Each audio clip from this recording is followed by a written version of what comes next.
Algeria today, despite what people think, is one of the most influential economies of the Arab world and is far ahead of many of its African neighbours. With a larger GDP than Qatar and rich energy exports consisting of natural gas and crude oil, really how rich is Algeria? Well, firstly, France gave up Algeria due to mounting international pressure from overseas powers such as America, the thousands of deaths the war had caused, and, with no end in sight, the French public wanted to end the war. Despite this, many Algerian people can still read and write in French, showing the prolonged influence which was left there after the French had gone. Today, Algeria is ruled basically by the military, politicians and business elites, but it isn't labelled as a free country or a democracy.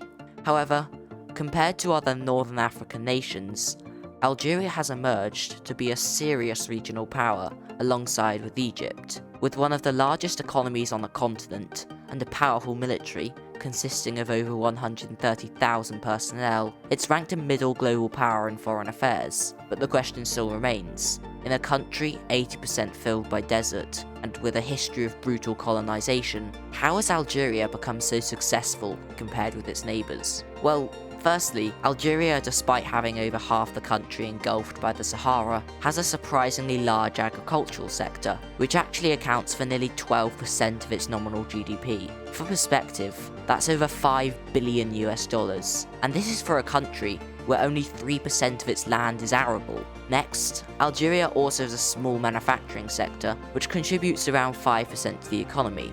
But the elephant in the room here, and the reason why Algeria is so far ahead of its neighbours, is, of course, fossil fuels. With the 10th largest natural gas reserve in the world, and being the 5th largest exporter, it's fair to say Algeria is pretty reliant on the export of hydrocarbons. Crude oil, fertilisers, petrol oils and gases collectively make up 94% of the overall value of Algerian exports. Just alone, Algeria exported over $22 billion of crude oil and petroleum in 2019, which just shows how dependent Algeria is on fossil fuels, with it driving 20% of the country's entire GDP. However, does this mean Algeria is a wealthy nation? Well, yes and no. On paper, it would seem like the 43 million inhabitants of Algeria would lead pretty comfortable lives, but many issues have come along, meaning Algeria's wealth isn't always shared equally. Algeria has faced mass unemployment issues over the last few decades, with one report from 2008 that found 70% of people under 30 were unemployed. There have also been various Islamic rebel groups from the 1990s into the early 2000s, which have weakened the country's political and economic stability on the world stage.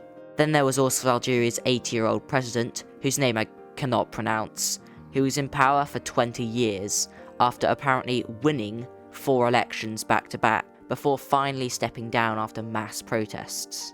Algeria's lack of economic stability and shady democracy system hasn't really allowed it to capitalise on tourism either, like its neighbour Morocco. More than a fifth of Algeria's budget has been used in government subsidies, and much of the money has been squandered rather than diversifying the economy away from fossil fuels. For example, Algeria had currency reserves of $179 billion in December of 2014, but now that figure is as low as just $79 billion.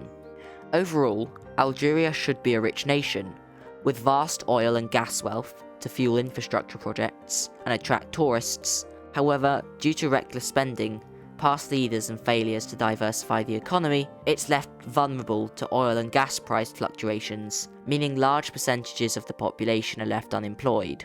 Algeria has cut poverty rates by 20% in the past 2 decades, but it still has a long way to go, and hopefully, with the recent change in leadership, things will start to look up again for Algeria. However, the COVID-19 pandemic hasn't really helped the country. So, is Algeria actually a rich nation? Well, it certainly had the money to become one and to develop. However, its wealth was not distributed equally among its population, and so still has similar GDP per capita to its neighbours, Tunisia and Morocco. Morocco, despite not having much oil wealth, has achieved similar levels of success to Algeria through smarter economic decisions. I think Algeria is an example to not put all your eggs in one basket, as if you rely too heavily on something and it falls or drops in value, you can't rely on any other industries to prop yourself up again. Thanks for watching, and have a great day.